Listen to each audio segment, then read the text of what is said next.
नमस्कार। चलिए आज चलते हैं समय में हजारों साल पीछे, सीधे राजस्थान की धरती में दबी एक भूली बिसरी सभ्यता की खोई हुई दुनिया में। कभी सोचा है कि आज हम जिस राजस्थान को जानते हैं, हजारों साल पहले वो कैसा दिखता होगा? वहां के लोग कैसे रहते होंगे? उनका जीवन कैसा था? यही वो सवाल है जो हमें इस पूरी कहानी के दिल तक ले जाता है। और इन सभी सवालों का जवाब हमें एक ही जगह से मिलना शुरू होता है, एक पुरातात्विक स्थल जिसका नाम है बालाथल। यही वो खिड़की है जिससे हम उस प्राचीन दुनिया में झांक सकते हैं। तो चलिए शुरू करते हैं। तो आखिर ये जगह है कहाँ?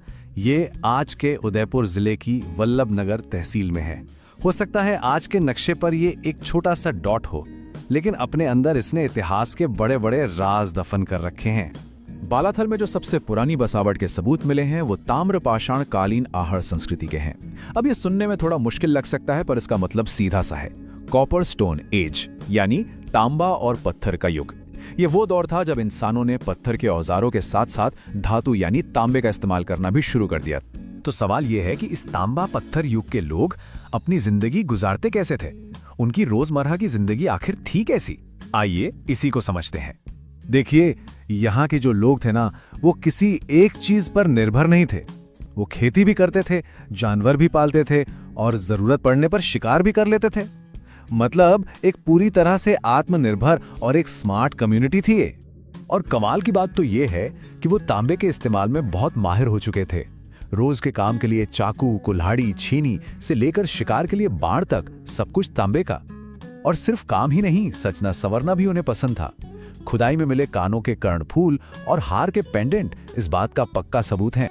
लेकिन बालाथल की कहानी सिर्फ औजारों और गहनों पर ही खत्म नहीं होती। यहाँ पुरातत्वविदों को कुछ ऐसा मिला जिसने वाकई सबको चौंका दिया। 11, बस ये नंबर याद रखिए। ये उन कमरों की संख्या है जो बालाथल में मिली एक बहुत बड़ी विशाल इमारत का हिस्सा थे। जी हाँ, ये कोई मामूली घर नहीं था। 11 कमरों वाली एक जबरदस्त बनावट जिसमें किले जैसी मजबूती के निशान मिले हैं। जरा सोचिए, उस जमाने में इतनी बड़ी इमारत बनाना, ये उनकी आर्किटेक्चर और प्लानिंग का एक बेहतरीन उदाहरण है। खैर, वक्त आगे बढ़ता है और वक्त के साथ टेक्नोलॉजी भी। बालाथल की कहानी तांबे के युग पर ही रुकी नहीं। यहाँ हमें एक नए और कहीं ज्यादा शक्तिशाली युग की शुरुआत के भी सबूत मिलते हैं। बिल्कुल, तांबे और पत्थर के बाद आया लोहे का दौर, यानी आयरन एज। और बालाथल में इस युग के भी अवशेष मिले हैं। इससे ये पता चलता है कि ये जगह सदियों तक आबाद रही और यहाँ के लोगों ने टेक्नोलॉजी में एक बहुत बड़ा बदलाव देखा और उसे अपनाया भी। तो सवाल ये है कि ये बात इतनी यकीन से कैसे कही जा सकती है? सबूत के तौर पर यहाँ लोहा गलाने की भट्टियां मिली हैं, और ये कोई छोटी मोटी खोज नहीं है। इसका मतलब है कि वो लोग लोहा बनाने की एडवांस टेक्नोलॉजी जानते थे, और लोहे के औजार तांबे से कहीं ज्यादा मजबूत और असरदार थे, जिसने यकीनन उनके समाज को पूरी तरह से बदल दिया होगा। बालाथल ने हमें अपनी बसावट, अर्थव्यवस्था, टेक्नोलॉजी, सबके बारे में बहुत कुछ बताया। लेकिन एक खोज ऐसी है जो इसे पूरे भारत के इतिहास में एक बेहद बेहद खास जगह दिलाती है। और वो खोज है बुने हुए कपड़े का एक छोटा सा टुकड़ा। ये बात सुनने में शायद छोटी लगे, पर ये अविश्वसनीय है। जरा सोच कर देखिए, कपड़े जैसी नाजुक चीज का हजारों साल तक जमीन के नीचे सुरक्षित बचे रहना, ये किसी चमत्कार से कम नहीं है। क्योंकि ऐसी चीजें तो वक्त के साथ पूरी तरह गल जाती हैं, खत्म हो जाती हैं।